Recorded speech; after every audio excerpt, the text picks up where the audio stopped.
E agora vamos conversar com Luiz Aragão, que é pesquisador do INPE, coordenador do programa Mudanças Climáticas da FAPESP.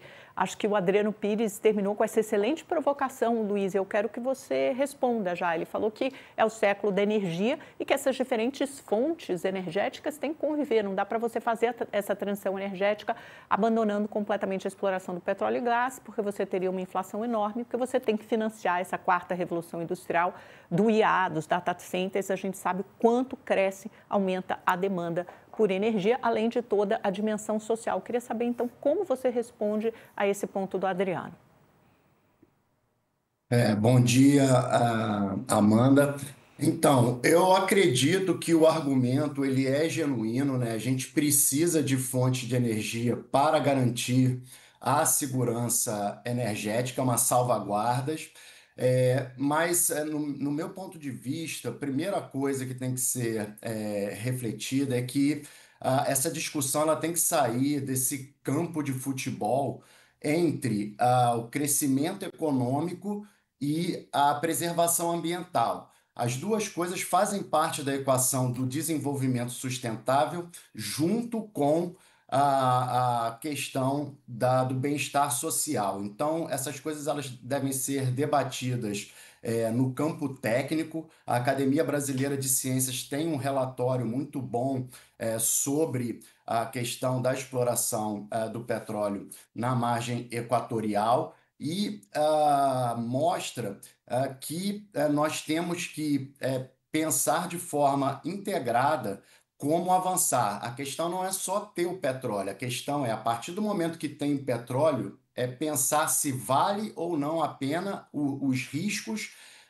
associados a essa exploração, desde que isso não cause problemas para o fornecimento de energia para o país conseguir avançar na sua transição energética.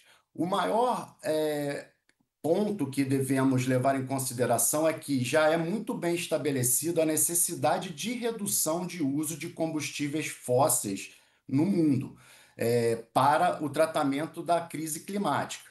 E para isso, nós temos que investir esses recursos para um avanço tecnológico nas alternativas energéticas para além do uso dos combustíveis fósseis. O Brasil se propôs nas suas contribuições nacionalmente determinadas, que é um documento que é enviado para a ONU, compromisso de redução de emissões de gases de efeito estufa, para reduzir as suas emissões entre 59% e 67% em 2035, em relação ao que era emitido em 2005. O Adriano colocou que a exploração realmente, se houver viabilidade, vai acontecer daqui a 10 anos. Então, vai chegar praticamente junto com o período que o Brasil tem que ter essa redução significativa E nas aí, suas Luiz, emissões. deixa eu te interromper. Você acha que isso inviabilizaria o cumprimento da NDC, né, que é essa contribuição nacionalmente determinada do Brasil? Porque a gente já tem 85% da nossa matriz energética composta por fontes renováveis.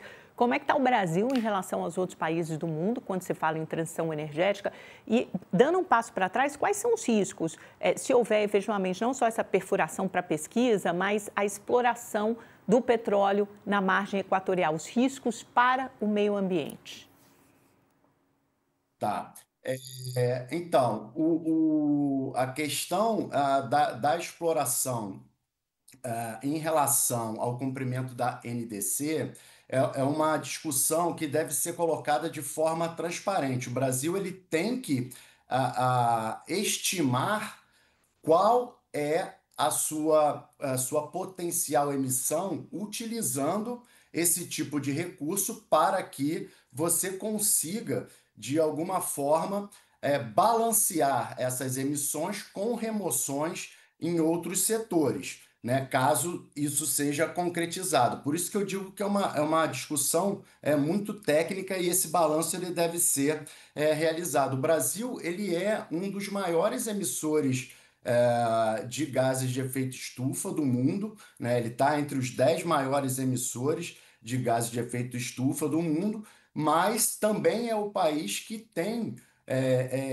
em seus recursos naturais, o maior potencial de reversão dessas emissões, principalmente porque elas estão muito associadas às mudanças de uso da terra e à agricultura, que somam cerca de 70% das emissões É o brasileiras, desmatamento, né, Luiz? Agora, que efeito e isso não no tem? setor de energia. A gente só tem mais uns 2 minutinhos, então quando você fala dos riscos ambientais, fala do efeito disso, do timing desse anúncio, às vésperas da COP30. Se você acha que isso de alguma forma compromete a imagem do país sede, né? Nosso, no caso. Em termos de imagem, eu acho que compromete sim, porque o Brasil ele é visto como uma liderança nessa área de sustentabilidade. Mas eu vejo a importância que o tema tem. E o Brasil ele tem que ser muito claro em como vai tratar os riscos dessa exploração, porque isso tem impactos em ecossistemas vulneráveis, como manguezais, em populações vulneráveis, povos originários que dependem da pesca, dependem dos recursos naturais que são gerados naquela região.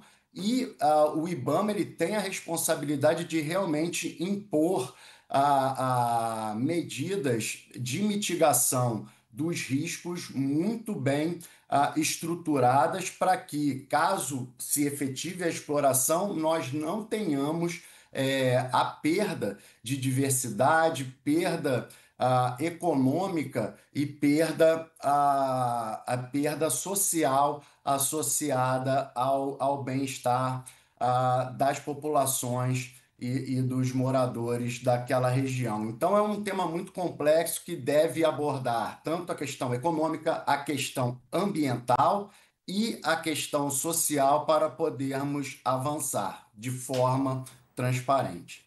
Muito obrigada, Luiz, pela sua participação. A gente vê que é um tema, de fato, complexo, assim, multidimensional, mas muito, muito obrigada. Acho que foi um debate esclarecedor.